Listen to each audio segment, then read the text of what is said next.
మెంతా తుఫాను ప్రభావంతో హైదరాబాద్లో ఎడతెరిపి లేకుండా వర్షాలు పడుతున్నాయి. నగరంలోని పలు ప్రాంతాలు జలమయం కాగా మలక్పేట మెట్రో స్టేషన్ పరిసరాలు పూర్తిగా నీట మునిగాయి.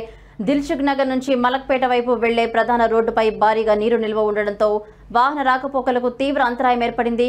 పరిస్థితిని అదుపులోకి తెచ్చేందుకు జీహెచ్ఎంసీ, హైడ్రా టీంలు అక్కడికి చేరుకుని డ్రైనేజీ వ్యవస్థను శుభ్రం చేస్తూ నీటిని బయటకు పంపే పనుల్లో నిమగ్నమయ్యారు. మ్యాన్ హోల్స్ ను తెరిచి వరద నీరు వేగంగా బయటకు వెళ్లేలా ఏర్పాట్లయితే చేస్తున్నారు. రోడ్డుపై నీరు నిల్వ ఉండడంతో వాహనాలు నత్తనడకన కదులుతున్నాయి. దీంతో మలక్పేట్ పరిధిలో భారీగా ట్రాఫిక్ స్తంభించింది. అంతేకాదు నగరంలోని మరిన్ని ప్రాంతాల్లో భారీగా ట్రాఫిక్ జామ్లు ఏర్పడ్డాయి. కుకట్పల్లి, జేఎన్టీ నుంచి హైటెక్ City, Rayadurgam, Madhapur, cable bridge, biodiversity, IKEA జంక్షన్ల దగ్గర వాహనాలు అత్యంత నిదానంగా సాగుతున్నాయి. హైటెక్ సిటీ ఏరియాలో వాహన రాకపోకలకు తీవ్ర అంతరాయం ఏర్పడింది. అల్వాల్ రైతు బజార్ సమీపంలోనూ ట్రాఫిక్ స్తంభించింది. దీంతో కార్యాలయాలకు, విద్యా సంస్థలకు వెళ్లేవారు తీవ్ర ఇబ్బందులు పడుతున్నారు. అధికారులు ప్రజలు అవసరం లేకుండా బయటకు వెళ్లరాదని సూచిస్తున్నారు. మరోవైపు రాష్ట్రంలోని పలు జిల్లాల్లో భారీ వర్షాలు కురిసే అవకాశం ఉంది.